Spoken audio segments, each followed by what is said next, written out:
गजपति रे माँ श्यामाकाली दंडयात्रा आरंभ सह अनुष्ठित होउछि। दिन बेले दंडुआ दंडयात्रा देखा सह संध्या समय माँ श्यामाकाली ठारे आरती दर्शन निमंते भक्तंकर भिड़ देखा मिलुछि। दंडुआ माने पूजा करी प्रत्येक साही बुलिबा समय प्रति घर सम्मुख में पूर्ण कुंभ सह दीप धूप दे माँ काली पूजा करुथिबार देखा मिलुछि। एही परिप्रेक्षी रे पारलाखेमुंडी रे दंडयात्रा देखा मिलुछि। सखाळु गाँ परिक्रमा करिबा परे मध्याह्न रे दंडुआंक घर सम्मुख में दंडुआ माने बालीदंड कंटा दंड पट्टा दंड परी विभिन्न दंड परिवेशन करुथिबार देखिबाक मिलुछि। दंडुआंक कहिबा अनुसार दंडयात्रा रे शामिल होई मां को सेवा करिबा द्वारा मनस्कामना पूर्ण हुए। मां प्रत्यक्ष देवी तेणु पारलाखेमुंडी अंचलर बहु भक्तंक समागम होवा सह मां को दंड पाइबा पई आसिथांती। 14 दिन विभिन्न दंडरे दंडित होइथांती भगवते बालुकेश्वर मां श्यामा दंड कालिकाई नमो नमः।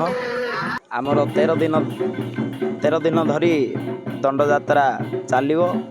2/4/2026 ठारू 14/4/2026 पर्यंत मांगर दंड विधान कार्यक्रम हेबो। एथिरे आमर 40 रु 50 जन भुकुता माने ऋषिपुत्र होई मांगर सेवा करिया को आछुछंती। सेमाने कौनसी प्रकार मनोस्कामना करिकी आछुछंती एवं श्रद्धारे मध्य मां को विश्वास रखिकी आछुछंती। दंड भितरे ये तो आमर आदि सत्य जुगरु एही नीति नियम को जे कि देवादेवी माने पालन करी आसथिले आमे मर्त्यर छार मानव।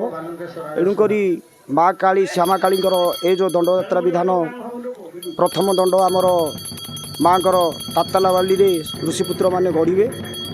तापरे दंडरे गढ़ी सारा पर आमर 16 दंड जो होची गोटे पर गोटे दंड ए धूली दंड संपूर्ण पर आमर पानी दंड कार्यक्रम पर आज्ञा आमर होची आलती कार्यक्रम को समस्त भक्तवृंद माने रुंड होकर माँ को सेवा करती। आमर जो धूलीदंड चलती धूलीदंड रे आपण माने जानिथिबे किन्नर मानकर किछि भूमिका रही थाए।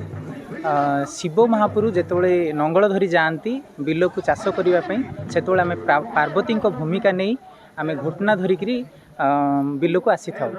यह गोटे परंपरा लगी रही से बोली आम भूमिका को लिभेवाई बोली आम धूलीदंड आसी पहुँची था। गजपति हेमंत प्रधान की रिपोर्ट, खबर ओडिशा।